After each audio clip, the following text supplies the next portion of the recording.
Guys, Mahito has returned. Yuji and Maru traveled to Limbo, the land between life and death, and you wouldn't believe what they're trying to do here. They're trying to erase all curses from existence. There's so much happening in this chapter, ranging from Tsurugi's death and even Rika returning. And then we have Dabura using a domain expansion. And this isn't everything, so we have a lot to cover, so let's just get into it. Alright, so the chapter opens with a flashback to a conversation between Maki and Tsurugi. And also keep in mind that these are rough translations, so don't take them as gospel. But based on what we have here, Maki says, even if I hadn't been there, even if Mai hadn't died, someone else could have taken care of it. I can't say now, it was just a sweet illusion. A future where Mai is here. There isn't a day that I don't think that things could have gone differently. We then skip to present time and Tsurugi tells Maru that he shouldn't cry. And we then get this zoomed out shot, which is pretty cool by the way, and it shows that Tsurugi has a massive slash across his torso. He then falls into Maru's arms and Maru says, why? If you followed through with that swing, you would have won. Why did you let go of that sword? Tsurugi then says, I don't know. I guess I felt like I wanted to do something different after all. A future where I'd win like this didn't really feel right. Maru then says, this isn't about right or wrong. Weren't you fighting for Yuka's sake? Tsurugi then says, that is why I said, I don't know. I'm 17, you know. I don't know or understand anything anymore. What am I supposed to do? What do I do now? Maru then says, that's not it. You've got it wrong. On this planet in Japan, there are people who are the real Shinken. Which, by the way, that word does refer to swords, but I'm not sure if that's what it's referring to in this context. But again, we'll see when the chapter comes out. He then goes on to say that they have their own lives there. Curses are a part of that life too.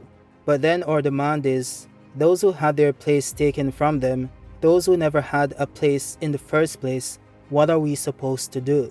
If the ones that live there are first, then the earth, the universe, who do they belong to? And my, quick interpretation of what he's trying to say here is that he's pretty much questioning the moral standing of who gets to claim ownership of the world in essence, because they have to decide who lives there.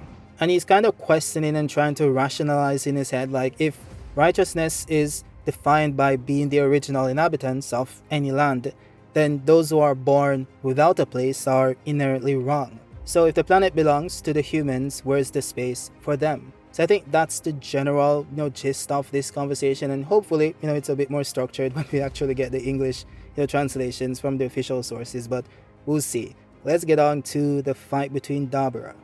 Oh, before we get to Dabura, apparently they missed a page, so we have page 1, and this is the page before the conversation with Maki. So Maki says, Tsurugi, you are a lot like me. Tsurugi says, really? Maki then says, yes, losing someone makes you strong. But it only works because it is you, so be careful. She then goes on to say that it's about how being close to someone matters too. In pursuit of power, make sure you don't throw away something or someone that you actually don't need to lose. Tsurugi then says, yeah. Maki replied saying, I had a younger sister. It was because of Mai that I became so strong. But did I really need to become so strong? And that then follows into the conversation that I read to you guys at the beginning of the video. So if you want to continue that, you can go back to that section of the video. But also, this seems to imply that there's a way to lose the rest of your curse energy that is not the method of losing a twin. I guess you have to lose something that is very important to you, and she's telling him to be very picky with what he chooses. And this goes back to a theory that I made a few months ago about Tsurugi and Toji. I kind of theorized that Toji did something similar by giving up his relationship with his wife and his son Megumi, and that is how he was able to achieve no cursed energy. But that is still a theory, okay? We'll see what happens, but that is the gist of what is going on here. Oh, by the way, the final page of the Maru-Tsurugi situation is Maru sitting on the ground crying, and he says, the truth is, I don't understand anything. Cross, Yuka, anyone, someone. And that is when he shows this child, this spirit standing before him, and it seems like it's the younger version of Rika. The face isn't complete, so we have to guess. I doubt it's a younger version of Yuka because Yuka isn't dead yet, based on what happens next. So I guess we'll see who this is, but you guys can let me know in the comment section. Who could this be? Let me know. Now we finally get to the Dabura stuff, and he says, wait. I get it now. A process. So that is the result I need to create. And it shows him having the black ball in his palm, but he's also doing something else here. Now we then have this panel of him looking kinda concerned, and he's looking at Mahoraga, and he goes on to say, does this technique already exist on Earth? Hey, listen. And I'm wondering why he's saying that, but then the follow-up dialogue actually confirms it, because apparently Mahoraga is adapting to whatever he's doing at this point in time, because we don't have any confirmation if it's a shadow, a void, a singularity, dark matter, who knows. I did make a video, you guys can go check it out after this one, that goes in depth on what I think this ability is and how, of course, Yuji could counter it with anti-gravity. But no, before we get to that part, it does seem as if Big Mahoraga is adapting to this power. And Dabura says, is he adapting to my cursed energy itself? Someone quieter than me. This is the first time I ever wanted to exchange words with someone properly. And there's also some missing dialogue here for some reason, I'm not sure why, but he also says, so should I make a barrier like that then?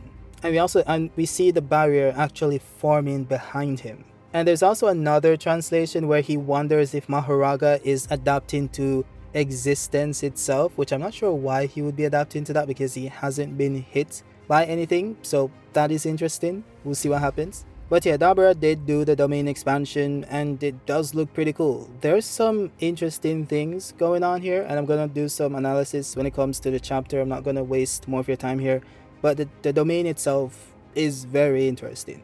Now we then randomly switch over to Yuji speaking to Maru, and it appears that they're in the ship itself and they're having a conversation about cursed spirits. So Yuji says, whoa, could this be a Kalyan? Maru then says, so you know then. And Yuji then says that he knows because he got the info from Todo. Maru then says that this is a Kalyan, the longest lived of the Rumelian tribe, and it's who they pray to. Yuji then says that it really does look like a cursed spirit. So that is why I was called here. Maru then says, was my presence too subtle for you to notice? Yuji then says, what do you mean?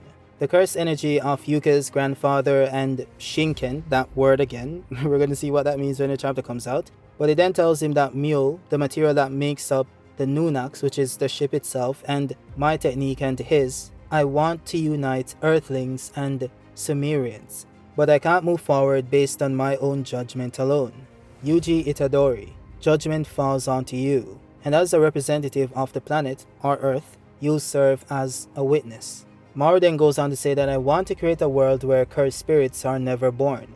And Yuji then gives him Yuki's notes, which he's apparently walking around with every day for some reason. But yeah, it then says, my older brother, this is the heartfelt wish of someone who once looked after me. Honestly, Maru, thank you. First, you'll meet him. He's the key to harmony chosen by my technique, like you. Maru then says, this place here, it's apparently a passageway for all souls on Earth, and he seems to be a resident here. Yuji then laughs and says, what a familiar face. We then see that this person is Mahito, and he then says, Yuji Itadori, you're late.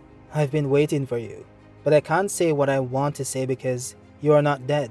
Man, you took forever. Hey, how did you die? Wait, you aren't dead, are you? Yuji then said, I only came because I was called. Mahito then says, huh? What the hell? I've always.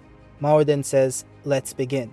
And the final panel is apparently just Mahito being terrified. So yeah, that's it for the chapter. It seems like what they're trying to do is utilize Mahito's idol transfiguration to modify human beings and remove their ability to produce cursed energy. Because of course, if humans don't produce cursed energy, then cursed spirits would not exist. That was the entire thesis behind Yuki's research.